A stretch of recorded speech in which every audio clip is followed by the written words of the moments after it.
Gold, trusted gold buyers. మీరు తాకట్టు పెట్టిన బంగారాన్ని విడిపించి ఈ రోజు ఉన్న మార్కెట్ ధరకు కొనబడను.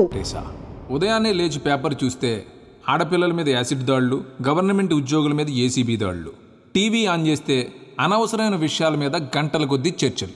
సర్లే మన పని మనం చేసుకుందామని ఆఫీస్కి వెళ్తే అక్కడ ఎవడి పని వాడు చూసుకోకుండా పక్కోడి పని ఎలా చెడగొట్టాలని కుట్రలు కుతంత్రాలు. పూర్వం ఎవరైనా ఇల్లు కట్టుకుంటుంటే నలుగురు 4 రాళ్ళేసి సహాయం చేసేవారట.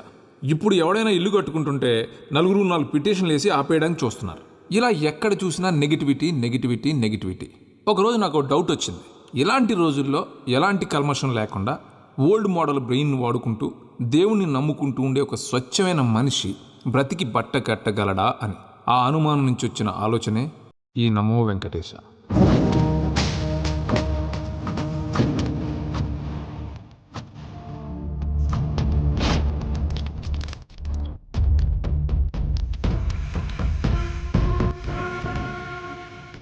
ఏంటి రామానుజం లెక్క చూడకుండా దిక్కులు చూస్తున్నావేంటి?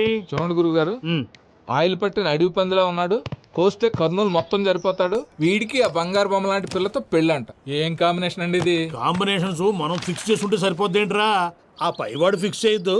ఏంటి చెప్తారు? అవతల వాళ్ళు పెళ్లికి ఏర్పాట్లు చేసుకుంటుంటే. ఓ అబ్బో, రామాయణంలో రావణాసురుడు కూడా సీతమ్మ వారిని తీసుకెళ్లి ఇంతకంటే బందోబస్తు ఏర్పాట్లు చేశాడు. చివరికి ఏమైంది? రాముడి చేతిలో తుక్కు తుక్కయ్యాడు. ఏవో పురాణాలు చెప్తూ ఉంటారు. సరే, ఈ యాంబియన్స్ కు తగ్గ రిఫరెన్స్ చెప్తాను. ఒక్కడి సినిమా చూసావు కదా? చూశాను. భూమికను పెళ్లి చేసుకోవడానికి ప్రకాష్ రాజు నానా పాపాలు చేశాడు. క్లైమాక్స్ లో ఏమైంది? మహేష్ బాబు చేతిలో బట్టి గరిచాడు. అయితే ఇప్పుడు ఏమంటారు? స్త్రీకి ఇష్టం లేకుండా పురుషుడు పెళ్లి చేసుకోవాలనుకుంటే అది జరగదు. అయితే ఇది జరగదా? అయ్యగారు, పూజమ్మ గారు కనబడట్లేదు అయ్యగారు. గురుగారు ఎలా చెప్పగలిగారు? ఫార్ములా రామానుజం. ఒక్క నిమిషం గురుగారు. నాకు తెలిస్తే చంపేస్తాడు. వెతకండి, వెళ్ళి వెతకండి. ఆగండి, ముందు నేను చెప్పేది వినండి. మా గురుగారు మామూలుడు కాదు. కళ్ళ ముందు తిరిగే కల్కి భగవాన్, కాలజ్ఞానం తెలిసిన వీరబ్రహ్మం గారు, 6th సెన్స్ ఉన్న సాయిబాబా. ఇలాంటిది ఏదో జరుగుతుందని ఆయన ముందే చెప్పారు. పదండి, ఆయన కాళ్ళకి నమస్కారం చేసుకుందాం. రండి బాబు. ఏం చూస్తారు? ఏంటి గురుగారు ఇలా కొట్టేశాడు? నిజం చేదుగా ఉంటుంది రామానుజం, అందరూ రిసీవ్ చేసుకోలేరు. వీడి చెప్తేనే ఎలా ఉంటే ఈడి బాబు చెప్తే ఇంకెలా ఉంటుందో.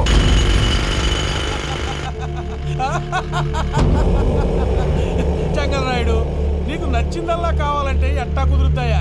నా క్వారీ నీకు నచ్చింది నిజమే, అందుకని దీన్ని నీకు అమ్మేయాలా?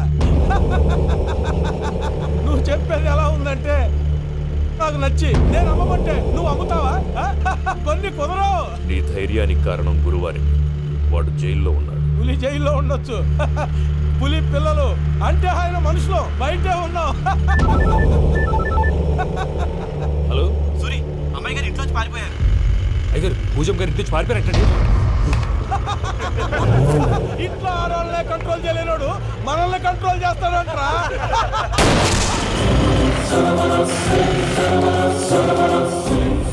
నవ్వుతూ బతకాలరా అంటారు. ఈ నవ్వుతూ చచ్చిపోయాడు.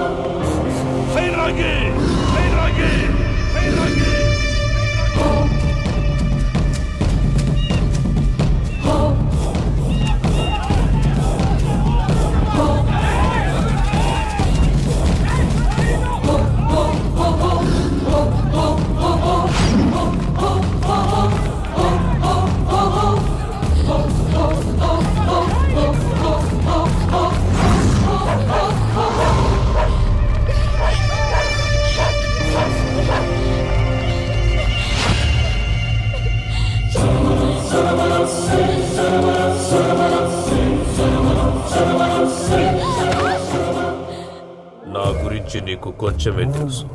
పూర్తిగా తెలుసుకోనీకే ట్రై చేయకు. నువ్వెంత ప్రయత్నించినా ఈడ నుంచి తప్పించుకోలేవు. నా కొడుకుతో నీ పెళ్లి జరగాల జరుగుతుంది. నా దేవుడు కూడా ఆపలేడు.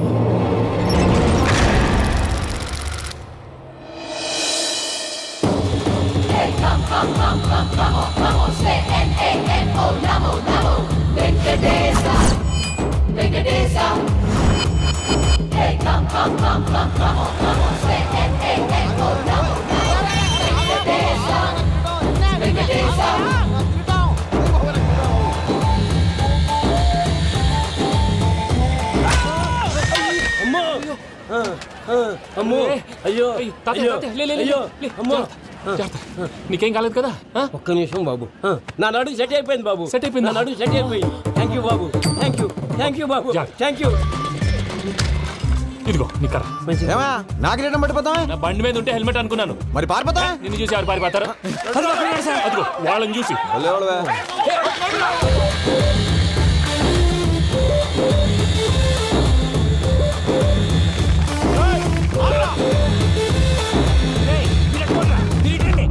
నేను దూకేస్తాను, నేను రాను. నీకు నచ్చిన అమ్మాయి నుంచే పెళ్లి చేస్తాను. కిందికి రారా. ఇప్పుడు ఇలాగంటారు, కిందకు వచ్చాక మాట మారుస్తారు. నేను దూకేస్తాను, వద్దు నాన్న, వద్దు. నేను దూకేస్తాను.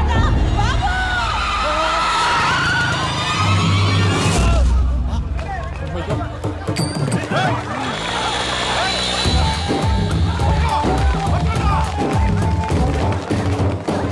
ఆగండి రా బాయ్, ఈడేంద్రా మలేషియా అన్న ఏరియాలో దూరిండు.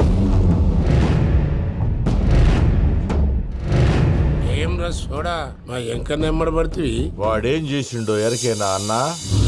ఈ రోజు మన సోడా సాంబయ్య గారు ఎమ్మెల్యేగా పోటీ చేస్తున్నారంటే అది మనందరికీ గర్వకారణం. సోడా కొట్లో కూర్చున్న ఆయన్ని తీసుకెళ్లి అసెంబ్లీలో కూర్చోబెట్టాల్సిన బాధ్యత మనందరి మీద ఉంది. సారీ సార్, ఎక్కడ రావాడు? అదే నేను చూస్తున్నాను సార్. అదిగో వచ్చేసాడు సార్.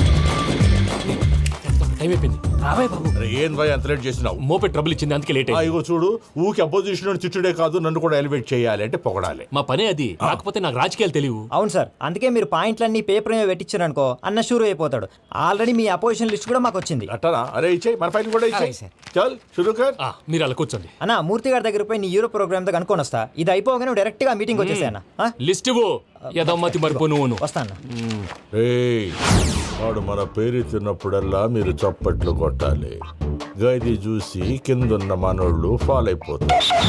అందరికీ నమస్కారం. ప్రోగ్రామ్ స్టార్ట్ చేసే ముందు ప్రార్థన చేయటం నా అలవాటు. ఎందుకంటే సడన్ గా వర్షం రాకూడదు, కరెంటు పోకూడదు, కరెంటు వైర్ల మీద పడి ఎవరు రాలిపోకూడదు. రెడీగా ఉండండి రా. నమో వెంకటేశ. వెంకటేశ్వర స్వామిని తెలుసుకున్నానని మిగతా దేవుళ్ళని తక్కువ చేయడం నా ఉద్దేశం కాదు. ఎవరు గొప్పతనం వాళ్ళది. ఉదాహరణకి రెడీగా ఉండండి రా. వినాయకుడు, ఆయన ఏం తక్కువ తిన్నాడా? ఆ దేవుళ్ళ మీటింగ్ గురించి ఆపేసి మా మీటింగ్ సంగతి చూడు. సమయాభావం వల్ల అందరి దేవుళ్ళని కవర్ చేయలేకపోతున్నాను. ఇప్పుడు మీ అందరికి ఒక ముఖ్యమైన వ్యక్తిని పరిచయం చేయబోతున్నాను. రెడీగా ఉండండి రా. చిట్టి బాబు. చూడటానికి పొట్టిగా ఉన్న చాలా గట్టివాడు. వీడు ఇప్పుడు ఒక వ్యక్తి గురించి కొన్ని నిజాలు చెప్పబోతున్నాడు. ఆ వ్యక్తి ఎవరో కాదు, రెడీగా ఉండండి రా. Is none other than soda Sambayya. 5వ తారీఖు అంటే అది. అయ్యో బాబాయ్, ఫైల్ మారిపోయింది. భయ్య పరిస్థితి ఏంటో తిప్పు తిప్పు. చిట్టి బాబు, మన సోడా సాంబయ్య గురించి కొంచెం చెప్పు. ఆయన చాలా కింద నుంచి పైకెట్టాడు. చిన్నప్పుడు స్కూల్లో పక్కోడి బలిపాలు పెన్సిల్ దొబ్బేసేవాడు. అంటే శ్రీకృష్ణుడు టైప్ అనమాట. గివెందుకు చెప్పిస్తున్నాడు రా? లీడ్ తీసుకుంటున్నాడు. ఏదో ఉంటా సార్. చిన్నప్పుడు ఇలాంటి చిలి పనులు అందరూ చేస్తారు. వేరే ఏమన్నా చెప్పు. థియేటర్లో బ్లాక్ టికెట్లు అమ్ముకునేవాడు. చెప్పమంటావా? బ్లాక్ టికెట్లా? ఏంటి చిట్టు బాబు? దొంగ నోట్లు కూడా మార్చేవాడు. చెప్పాలి. దొంగ నోట్లా? ఏంటలా నోరేళ్ళు పెట్టావు? అమ్మాయిలను దుబాయ్ షర్ట్లకు అమ్మేవాడు. ఆ విషయం కూడా చెప్పమంటావా? ఆవేశపడకండి, పబ్లిక్ ఏదో ఉంటది. చచ్చా, సోడా సాంబయ్య అలాంటి మనిషి కాదు. నా ఓటు ఆయనకే. వాడు ఓటేస్తే సర్వనాశనం అయిపోతాడు. ఇంత చెప్పాక కూడా బుద్ధిన వాడు ఎవడు వాడు ఓటేయడు. మరి? రాళ్ళేస్తాడు. ఏదో ఉంటా సార్. ఇదే చిట్టు బాబు, ఆ మీటింగ్ లో పడాల్సిన రాళ్ళు ఇక్కడ పడతాయి. సోడా సాంబయ్య ఉంటే చంపేస్తారు. జంప్.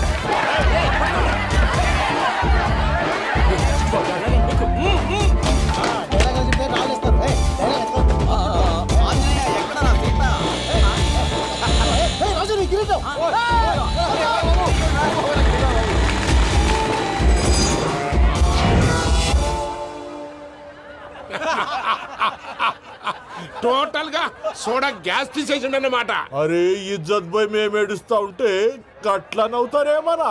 మా ఎంకన్నంటే ఎవడనుకున్నావురా? సాక్షాత్తు ఎంకట రమణమూర్తి. మరిగా సామె మా ఎంకన్నతోని నిజం చెప్పించిండు.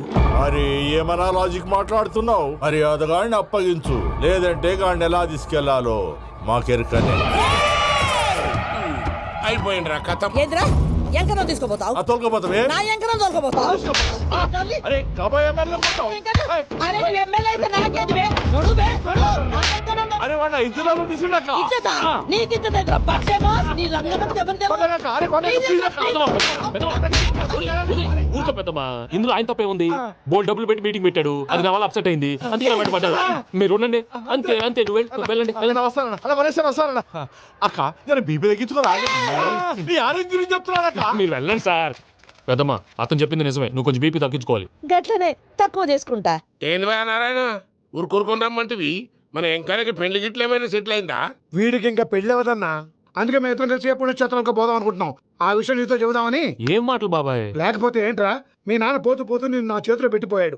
ఇప్పుడు ఆ బాధ్యత పెద్ద బరువు అయిపోయింది. అరే ఇప్పుడు ఏమైందని ఎంకన్నను బంగారం లెక్క పెంచితివి. పెంచితే సరిపోతుందా?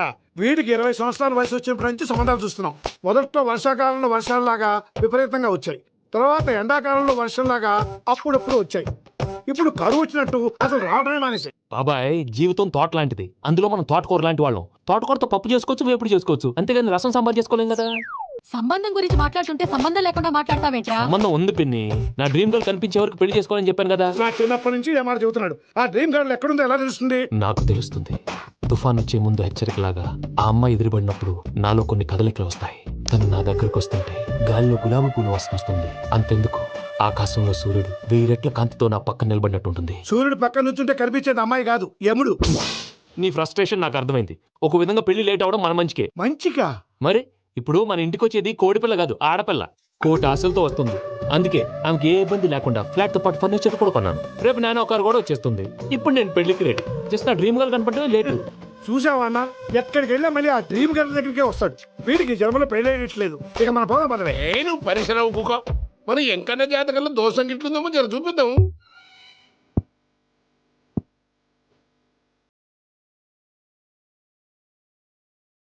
ఏంది భయ పంతులు, గంట సంధి అద్దం పెట్టి ఓ చూస్తాంటివి? చూడటం లేదు మల్లేష్, వెతుకుతున్నాను. బాబు చెప్పిన డేట్ ఆఫ్ బర్త్కి జాతకానికి ఎక్కడ మ్యాచ్ కావట్లేదు. అర్థమైంది. డేట్ ఆఫ్ బర్త్ ఏం చెప్పావురా? December 13th. ఏ సంవత్సరం? ప్రతి సంవత్సరం. ఏదో తెలివితేటలు చూపించుకోండి. ఎందుకండి తక్రారు? 1985 అని ఇక్కడ మెన్షన్ చేశాడు. బాబు ఏంటి అలా కొట్టుకుంటున్నాడు? అర్థం చెప్పినప్పుడు అలా కొట్టుకుంటాడండి. నిజం చెప్తే నేను ఎవరైనా కొడతారా? Why are you wasting my time? అసలు విషయం నేను చెప్తాను పంతులు గారు. మీరు ఆగండి, నేను చెప్తాను. ఏంటి అప్పుడు పుట్టావా? అప్పుడు పుట్టకూడదండి. ఎప్పుడైనా పుట్టొచ్చు. ఈ డేట్ అయినా కరెక్టేనా? నేను అబద్ధం ఎప్పుడు ఒకసారి చెప్తాను. ఓహో, అదొకటి ఉందన్నమాట. ఎప్పుడు సెట్ అయింది? అయితే నా డ్రీమ్ గర్ల్ తో మ్యాచ్ సెట్ అయిపోద్దా? గ్రహాలన్నీ ధర్నా చేసినట్టు ఒకే రూమ్ లో ఉండిపోయినాయి. క్లమ్జీగా ఉంది. పోనీ డేట్ ఇంకోసారి చెప్పంటారా? నో నీడ్ మా. అయితే పెళ్ళి ఇప్పుడు చెప్పండి. పోలవరం ప్రాజెక్ట్ లాగే నీ జాతకంలో కూడా క్లారిటీ లేదు రాజా. పలాసా గారు, మీకు చూడటం రాదని చెప్పండి, అంతేగాని మిడిమిడి జ్ఞానంతో జాతకం చెప్పి ఓ పసివాడి జీవితంతో ఆడుకోవద్దు. బాబుకి ఆవేశం ఎక్కువ. పసివాడు అని పెద్ద పెద్ద పదాలు వాడుతున్నాడు. నన్నే శంకిస్తున్నాడు మల్లేష్. ఏలే, జర పరిశ్రమలో ఉండి అట్లా మాట్లాడతాండు. నువ్వే మంచి మనసు చేసుకుని ఇష్టం ఎందుకు చెప్పరాదు? దాన్నే ఉందిలేరా మళ్ళీ. బాబుకు త్వరలో విదేశీయానం ఉంది. ఇది కరెక్ట్ గా చెప్పారు. నీకు దైవభక్తి కూడా ఎక్కువ. ఇది కరెక్టే. ఇవన్నీ ఎంత కరెక్టో నీ పెళ్లిలో ఉన్న సస్పెన్స్ కూడా అంతే కరెక్ట్. మరి సస్పెన్స్ క్లియర్ అవడానికి ఏం చేయాలి? ఈ టైప్ సిచ్యువేషన్స్ లోనే నేను గవ్వలు నమ్ముకున్నాను. నేను మిమ్మల్ని నమ్ముకున్నాను. ఈ గవ్వలు నేను బాగా కలిపి వేస్తాను. అన్నీ బోర్లా పడితే నీ పెళ్లి అవుతుంది, తిరగబడితే నీ పెళ్లి అవదు. సగం అటు సగం ఇటు పడితే ఎటు కాకుండా పోతాం. ఏంట్రా మళ్ళీ ఇది? దేనికైనా లిమిట్ ఉంటుంది కదా. నోటుకొచ్చి వేస్తానమ్మా.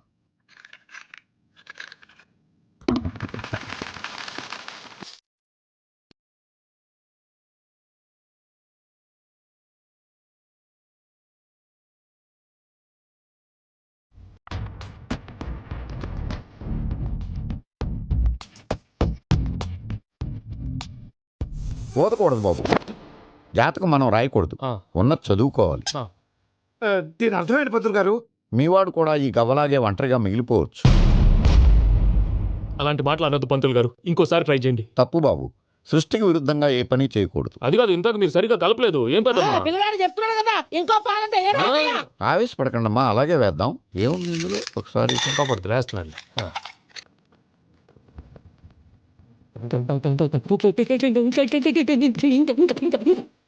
నువ్వు కల్